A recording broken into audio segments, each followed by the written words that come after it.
It's the Chronicles of a Gooner. It's our tactical analysis show, and we are live.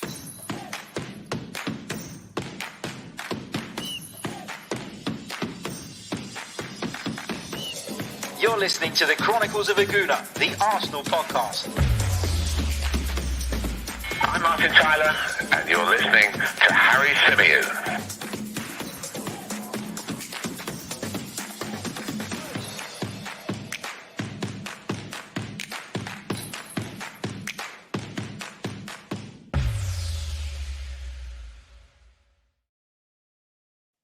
Hello and welcome back to another live edition of the Chronicles of a Gooner, the Arsenal podcast, brought to you by 90 Min. As ever, I'm your host, Harry Symeou, and on this edition, we're going to be analysing Arsenal's defeat to Villarreal in the first leg of their UEFA Europa League semi-final. Arsenal losing 2-1 on the night. Goals from Trigueros and Raul Albiol put Villarreal in front before, of course, Nicolas Pepe kept this cool from the penalty spot and scored for Arsenal what could prove to be a crucial away goal. I was feeling really pissed off last night, really downbeat about the performance, about the team selection, about the way Mikel Arteta had handled it all, etc., etc. But I wasn't too downbeat about the result, and I'm still not too downbeat about the result, because a 2-1 away from home, when you've got the away goal, is by no means a disastrous result, right? It's a result from which we can potentially recover. And I think similarly to what I was saying after the game against Slavia Prague, after the first leg against Slavia Prague, yes, we were bad and we should have won, or we should have done better than we actually did. I'm not going to say we should have won last night, because we certainly didn't deserve to. But we should have done better. We haven't. We didn't. We've got to move on. And the great thing about these Europa League ties is that there's two legs. And Arsenal have the opportunity to put this right. They have the opportunity to put this right next Thursday night at the Emirates Stadium. And fingers crossed we can do exactly that. I shared my sort of post-match reaction on the live stream last night. Became available as a podcast this morning. So if you haven't heard it and you want to check it out, it is the last show in the feed. But on this edition, I'm going to be looking at it in a more calmer fashion. I'm going to be looking at some of the tactical elements that I think that Mikel Arteta got wrong. And I'm going to be discussing what he probably should have done better. Obviously, hindsight is a wonderful thing, right? And it's really easy to do this in hindsight, much easier than it is to get it right first time around. But we're going to make, we're going to put it all to one side, put the anger, put the disappointment to one side, and focus on what we did wrong tactically, because we have to learn from it ahead of the second leg. And I guess, I've defended Mikel a lot, and I will, until we're out of the Europa League, it's very difficult for me to start saying, Arteta out like some people are. But the worrying thing is that a lot of these mistakes are not being learnt from. We're relying on players that have forever let us down. We're trying different things, that are simply not proven, that are new to us, and we're almost relying on them clicking instantly and getting us results. And unfortunately, Mikel Arteta tried a couple of things last night, which I'm going to go on to explain, that just baffled me. And that's the honest truth. Let's start with the decision to play Xhaka at left back. Let's get that one out of the way early doors, because I know a lot of people were debating with me during the pre-match stream about whether or not he should play there. Many of you felt he shouldn't. I can see there's a few of you in the chat who feel as though that has proved to be a mistake. I don't actually think that Granit Xhaka was the problem yesterday. And I'm not saying that because I defend Granit Xhaka. I genuinely don't feel that Granit Xhaka was exposed anywhere near as many times as some of you thought he would be in the lead up to that game. Samuel Chukwueze cut inside Granit Xhaka to good effect once. And even that one time, yeah, you could argue that Xhaka backed off. He was a little bit fearful, I think, of committing himself. He committed himself against Richarlison on Friday night in that game against Everton, and Richarlison just skipped past him. That's the worry when you're somebody who's a lot slower than your opponent, somebody who's fearful of the pace, of the quick feet. And Xhaka obviously will be well aware of the fact, that he's not quite, as quick and as sharp and as nimble as some of the tricky wingers that he's going to come up against playing in that position. But I didn't think he got done too often, and I thought actually he did okay. As some of you are saying in the chat, though, and as Steve rightly says, Xhaka is needed in midfield, though, Harry. I completely agree with this. I've been banging the Granit Xhaka midfield drum throughout the course of the season because I think that even in comparison to Thomas Partey, I think he's been our best midfielder this season. He's been the most consistent of those midfield players. You can make the case that, maybe he's not good enough in the longer term and perhaps we could upgrade on him. I totally accept that. But in terms of what Arsenal have available to them now, in terms of what Mikel Arteta currently has at his disposal, it's clear that Granit Xhaka is our most important midfield player. So, while I was okay with the idea of him playing left back last night, I think this time against a better midfield, we saw that we really, really miss him there. Just going back to that original, to the first goal, because I have watched the game back again this morning fully, and I had a particularly close look at the goal that Arsenal conceded. And the goal that Arsenal conceded come off the back of one Foyth bombing forward for Villarreal. Now, one Foyth, right, is somebody that doesn't normally do that. If you watch Villarreal regularly, if you look into Villarreal and the way they've played this season and the games in which Foyth has played as a right back, which, by the way, he's not looked very comfortable in at all. Sod's law that he would, kick into gear for a game against Arsenal. But he hasn't done this very often. But what he was doing was he was bombing down the flank. And it wasn't, one Foyth running on the outside. It was one Foyth running on the inside, almost like an inverted fullback. The very thing that Mikel Arteta tries to sometimes get Hector Bellerin to do.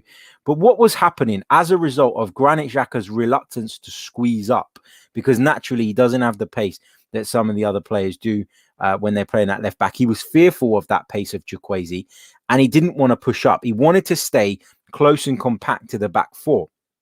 But what that does is it creates a massive space in this area of the pitch here, because the fullback, normally, if it was Kieran Tierney, would have the energy to cover that area, to get up and down, to make it difficult, and to rely on himself and trust in himself to be able to get back when necessary. Xhaka doesn't trust himself to get back. Mikel Arteta probably doesn't trust Granit Xhaka to get back, and that's probably a part of it as well. He's probably instructed him to be a little bit more cautious in terms of bombing on forward. But in not stepping forward, Granit Xhaka leaves a massive space in front of him. And when you're asking Nicola Pepe to play as an out-and-out attacker, there's going to be a gaping hole there in front of Granit Xhaka. And one Foyth exploited that. On numerous occasions, he picked up the ball for Villarreal and drove forward into the half space and always had Chukwueze on the outside of him.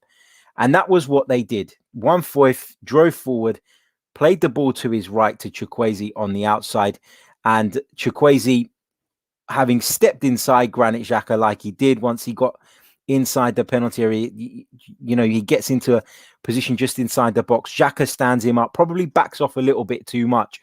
And Trigueros, who drifts over from the other side of the pitch, is unmarked, but Ceballos comes across to cover for Granit Xhaka. He comes across to deal with the threat of Chukwueze, to deal with the potential of Chukwueze cutting inside. And when the opportunity comes for Dani Ceballos to make a strong challenge and get the ball clear, he fails to do that. He fails to do that. It's a weak challenge. And from then on, the ball falls to Trigueros, who finds the bottom corner. And all of a sudden, Arsenal find themselves a goal down. The second goal, there's not really much to analyze from a tactical standpoint, other than I can't understand how Gerard Moreno, the man that we had been talking about in the build-up to this game as Villarreal's biggest threat, was allowed to head the ball from the edge of the 6-yard box completely unchallenged. He missed the header, by the way. It come off of his shoulder, but it fell to, of course, Raul Albiol, who was quicker and sharper than Thomas Partey in terms of his reaction at the far post. He turned it in, and there you had it. Villarreal were 2 goals to the good. Big hello to Simranjeet Singh, who's just signed up as a member of the channel. Simran, thank you very, very much for doing so. I really, really appreciate your support, mate. And welcome to the family. Click in the community tab, find the link for the Discord server, and make sure you come over and join us there. We'd love to have you in there. So it'd be great to hear from you in the Discord group. So come over, check it out. I'm sure you'll enjoy it. Just a quick reminder as well, while I've paused on the tactical analysis, this episode is sponsored by Le Bomb. Le Bomb is the new football predictor game where you take on your mates rather than the bookies. And once again, this weekend, I am playing with Adam McCullough, Boovy. I'm playing with Rory. I'm playing with Elliot Hackney. And I'm looking to make it a fourth weekend in a row where I basically take their money, basically win the cash prize. I've been in fine form, didn't even have a good week last week, but it was enough still to get me over the line. So check out Le Bomb. You can find the link in the description, download it, share it with your mates, sign up, play. It's great fun. And as I say, you get to take the money off of your friends rather than the bookmakers. So head over to the link in the description, click on it, make sure you download the app, check it out. And of course, sign up. You must be 18 and a UK resident to play the Le Bomb game. And you must be, UK resident and 18 plus. Check it out. It's great fun. And I'm looking to make it a fourth victory in the row. Fingers crossed for me. There we go. Let's go back to the tactical analysis on this one. And I told you that, the second goal, there's not really much to analyze other than it was shocking marking.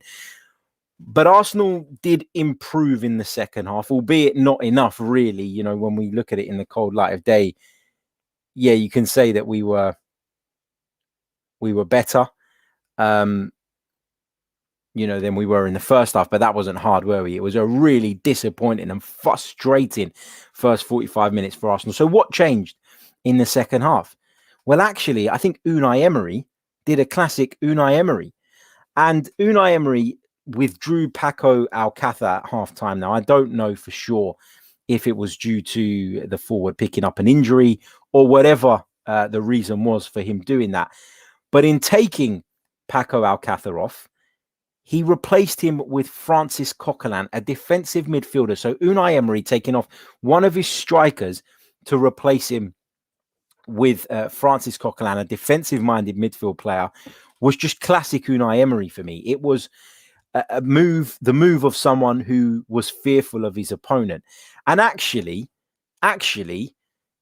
when you think about how good or how much control they had in the first half and how they limited us to very little, I think that was a coward's move. And so it baffles me when I'm scrolling through Twitter this morning and today, and I'm seeing people praising Unai Emery and saying Unai Emery outsmarted Mikel Arteta. Actually, I think that Unai Emery allowed Arsenal back into the game. I think that Unai Emery made a big mistake in doing that because he handed the upper hand to Arsenal. He handed Arsenal the impotence. And as a result of that change, his Villarreal side sunk much deeper and almost invited Arsenal on. So I think personally that he got it wrong. Let me just pause for a second to give a big shout out to Jim Howson. How you doing, mate? He says 18 months. It's like Mikel Arteta doesn't know his best 11. You're absolutely right, mate. And we'll come on to talk about a little bit about the rotation of the side in just a moment. But thank you very much for your kind donation and constant support as well. It is very, very much appreciated. So going back to that change that Unai Emery made at halftime, I actually think that turned the tide in the game. It meant that Villarreal sat off. They became more defensive. They moved it more into a formation like the one I'm displaying on the screen now. And I think it was in many ways their undoing. Now, am I saying that Unai Emery was wrong to try and protect the 2-goal lead that he had established? No, but I think he probably should have tried to make that move or should have made that move a little bit later on in the game. I think to do that at halftime sends a negative message to your players more than anybody else. I think you do that 65, 70 minutes in and you take it from there. But to make that change, I thought actually gave Arsenal a hope of getting back into the game. Let's talk about the whole false nine thing, right? Because that was the big talking point to come out off the back of this game. And initially, when the team was announced, it looked as though Nicolas Pepe was going to be the man playing through the middle. Arsenal themselves, when they posted the team news in their tweet, said Nicolas Pepe leads the line. Well, that wasn't to be. It was actually Emil Smith-Rowe who was deployed in a central position. And quite frankly, it just didn't work. It just didn't work. You know, there were numerous occasions in the first period where Arsenal were getting forward, had the ball in the wide areas, and in particular from the right-hand side where Callum Chambers was making runs down the flank. They were putting the ball into the penalty area. You know, from one of the flanks, you saw Chambers do it on a couple of occasions into this kind of area. And where you need somebody to be occupying Raul Albiol and occupying Pau Torres, the centre-back, there was nobody there. And so those crosses, rather than being met here in a central position in the penalty area, were running all the way through basically to the opposite flank. And on occasions, Nicolas Pepe got there. There was one occasion where Smith-Rowe tried to control the ball in a central position, and he did, and it ended up taking him wide. But basically, that was all coming off of the back of not having a centre forward, not having somebody with the A, instinct to get into the right areas, and B,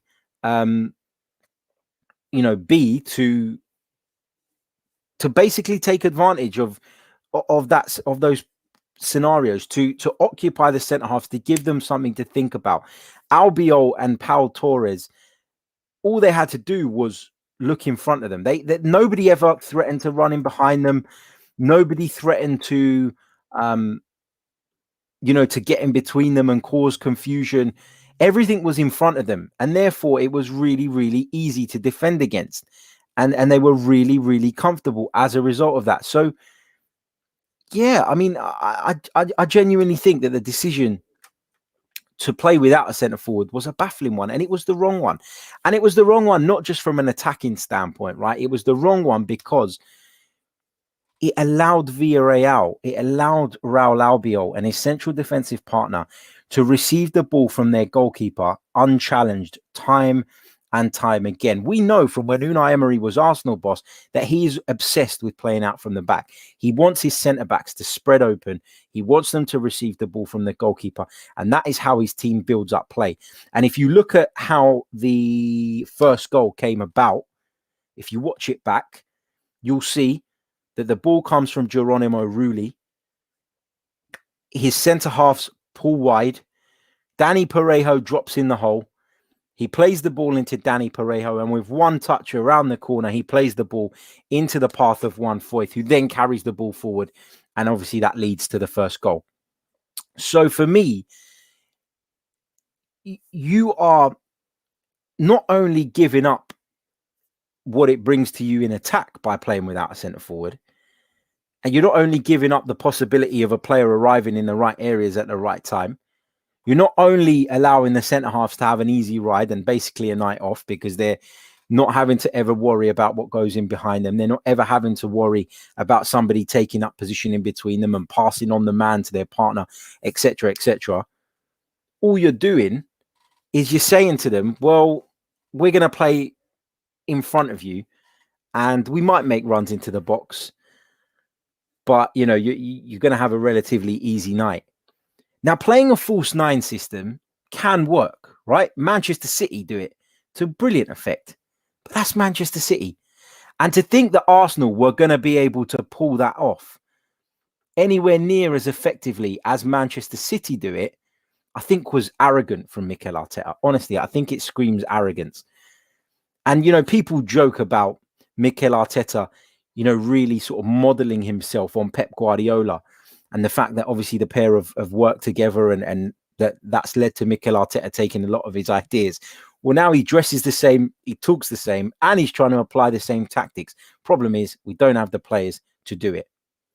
By playing Emil Smith-Rowe as a false nine, you are killing Emil Smith-Rowe. That's not his game. That's not where he wants to be. It's not where he wants to pick up the ball.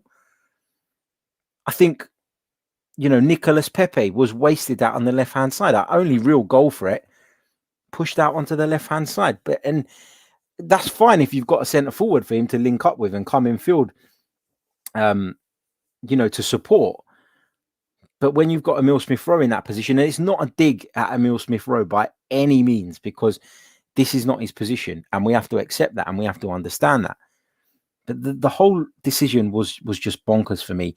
As I said, it allowed their centre halves to have a really easy evening, and the only way this works is if you play the false nine, but your front four essentially rotate positions constantly, right? That's the only way that this works. You know, you Odegaard, Saka, Pepe, if they all rotate positions as a four, as like a cycle, as a unit, that's when a false nine system can work, because you cause confusion. But we never did that.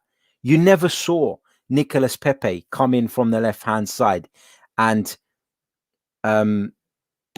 take up the centre forward position. You never really saw Emil Smith-Rowe go out to the right, go out to the left alone. You never really saw Odegaard occupy any of those positions. Yes, it happened from time to time, but in order for a false nine system to work, you know, it needs to have that movement and that rotation. It needs to have that fluency that causes problems for defenders looking on. And we simply didn't do that. So that was another reason why the false nine thing really didn't work.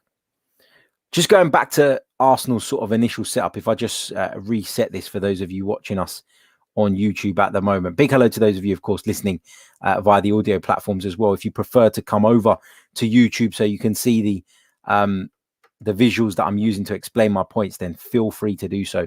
Make sure you've hit the like button on the video if you haven't done so already. Make sure you are also subscribed to the channel. It really, really does help. And a big thank you to our new members who have signed up today. And if you wish to do so, you can do so by clicking on the link in the description. But let's go back to the initial setup. And I've talked about it in recent weeks. I've talked about the fact that when Xhaka is playing at left back, we see Dani Ceballos pull out to this wider position. And he pulls out to that wider position for two reasons. Number one, to occupy the space that is not being occupied because of Granit Xhaka's, and I'm going to say, inability to get up and down the flank. And number two, because Dani Ceballos can receive the ball under a lot less pressure when he gets it out on the left-hand side, right? It's a less condensed area of the pitch, and he's looked better on the ball when he's played in this slightly differing role, because he's able to get the ball, receive it on the touchline almost at times, and have the whole pitch in front of him to be able to see what's going on. He's not under a great deal of pressure there, and then he can carry it into midfield, pick out passes, etc., etc. It's worked to good effect against some poor opponents. But what you saw from Unai Emery's side yesterday, and, you know, Juan Foyth made those runs down the right-hand side on a couple of occasions. But let me just reset Villarreal back to how they were in the first half. And that was with Moreno and Paco Alcácer leading the line. And then you saw Chukwueze on one flank, Trigueros on the other, midfield of Parejo and Capoue. So if I just reset Villarreal back to how they were, what they were doing quite frequently actually was Moreno dropping that little bit deeper, Paco Alcácer moving into the more central sort of forward position. You'd see Trigueros tuck inside and allow Pedraza to come up on the outside, and he caused Callum Chambers quite a few problems actually getting forward. Did the Spanish fullback, but what that did, didn't it, was mean that Villarreal had an overload in midfield. With Gerard Moreno dropping deep, with Trigueros tucking in, and even if Chukwueze kept the width on the right-hand side, all of a sudden, Villarreal had three forwards and a four-man midfield again. And Martin Odegaard was having to drop deeper. I don't think Martin Odegaard had a very good game last night, I've got to be honest. You know, he looked rusty. He didn't get on the ball enough. I think everybody in an Arsenal shirt, particularly in the first half, was poor, but I wasn't too thrilled by his performance. But what happens then here is that Partey is being asked essentially to marshal this whole area here. Thomas Partey is being asked to marshal this massive area on the pitch, and Villarreal know that. And Villarreal are getting numbers in there. And at times, with Moreno dropping deep, Trigueros coming in field, often Thomas Partey and Martin Odegaard were completely overrun. But that is where you've got to pull Dani Ceballos in. Dani Ceballos constantly wanted to pull out to the left-hand side. And I get that's part of a tactic, right? I get it. But when you can see there is an overload and that is a frequent problem, as a football manager at this level, you should be able to spot that issue and you need to address it. And Mikel Arteta never addressed it. He never addressed the problems that Arsenal were having coping with Villarreal's midfield. And the thing is, Villarreal, right, on paper started with a 2-man midfield, but you knew that Emery wasn't going to play that way. You knew that there was going to be moments where he'd find a way of creating that overload and, you know, and causing Arsenal problems. And as good as Thomas Partey can be, he ain't going to cope with that, is he? Nobody is. Nobody human is able to cover that much ground alone. And I just wanted to see Dani Ceballos pulled in alongside him far more frequently than he actually was. I think that was one of the big reasons, actually, that Arsenal was so incapable of getting a foothold on the game in the first period and controlling that midfield. It was a real problem. Real problem. Moving on to a little bit later on in the game. And of course, Arsenal went on to win a penalty, a very contentious one, by the way. For what it's worth, I don't think it was a penalty, to be completely honest. But they did win a penalty, and that penalty was won by Bukayo Saka in the second half after he made a run into Villarreal's penalty area. Got clipped by Trigueros, the man who scored the first goal. He left his leg in there, you've got to say, Bukayo Saka, but it was, you know, I don't want to say it's clever forward play because we don't really want to see that in football, but it is. He wins the penalty, and Arsenal were better by that point. Why? Because Arsenal had brought on a centre forward. Now, you could even argue that Gabriel Martinelli isn't a natural centre forward, but he at least played the role correctly. He came onto the pitch. He occupied the centre halves. He gave them something to think about. He was willing to run in behind. He was winning duels in the air. There was a couple of balls Arsenal played long up the pitch, and he jumped on one-headers against the likes of Raul Albiol, etc., etc. There was a couple of decent flick-ons from Gabriel Martinelli. But just having someone in that position who makes the right runs, who takes the centre halves attention away from everybody else is key. It's essential. And you saw the difference when Martinelli come on. We still weren't exactly pulling up trees and we still weren't brilliant, but you know, we were better, and we got a penalty and we scored that penalty. And as such, Arsenal are in with a chance still in this tie. So, yeah, you know, I think Mikel Arteta got it wrong, and he talked about it, didn't he, in his post-match press conference? He said, he was asked if he got it wrong, and he said, it's always wrong if you don't win the game. So it's kind of an admission, but a half-assed one, if you ask me. But yeah, you know, those are sort of the tactical points that I wanted to raise off the back of that game. Let me know your thoughts in the comments. Any you disagree with, any you agree with. If you're watching this back on replay, let me know. And if you are listening to this on the audio, we'd love to hear from you too. But yeah, it was... I've written a piece today. It's on 90min.com. You can find it now if you go over there and click Arsenal. And I called it a Mikel Arteta disaster class. I said that Arsenal were lucky to still be alive in Europe after that disaster class. I described it as a... What did I describe it as? There was a phrase I used. A bloodbath of incompetence. It was a bloodbath of incompetence, whichever way you look at it. And I genuinely believe that. Really disappointed with the display. Of course, we're without Dani Ceballos for the second leg. It's probably a good thing, to be honest.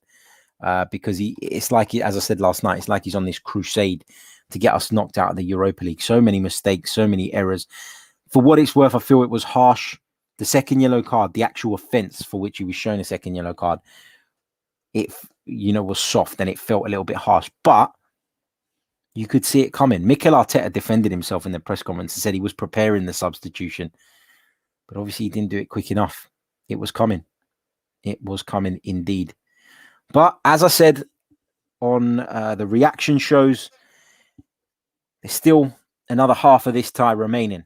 And Arsenal are not out. Arsenal are still in this. Arsenal still have a chance of overturning this.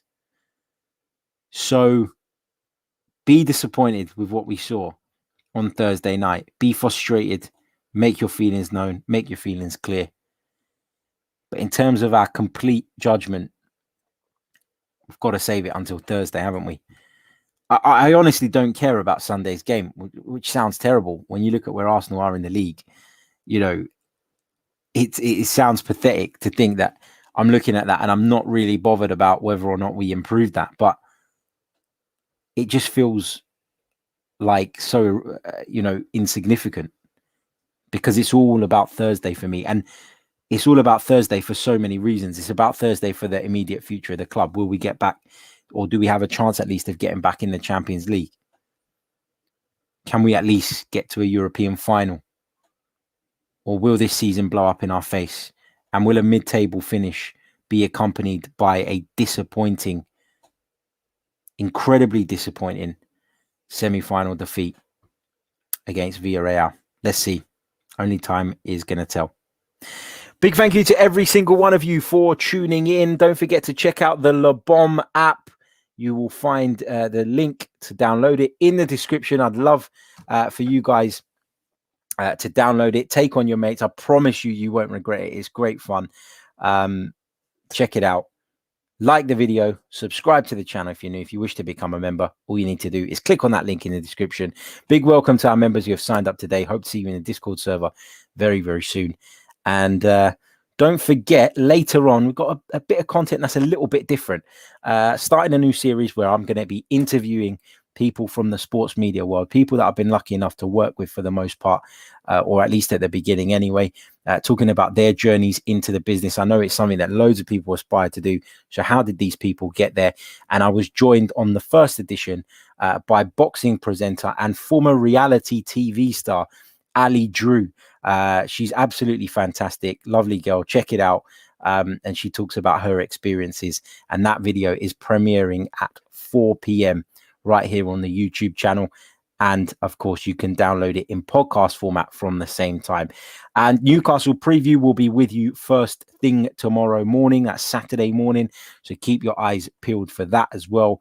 And I'll be joined by the lads from the Gallagate Shots, another member of the 90 Min podcast network. So check it out.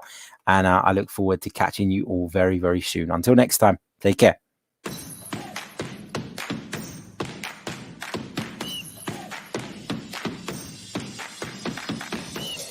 You're listening to the Chronicles of a Gooner, the Arsenal podcast. I'm Martin Tyler, and you're listening to Harry Symeou.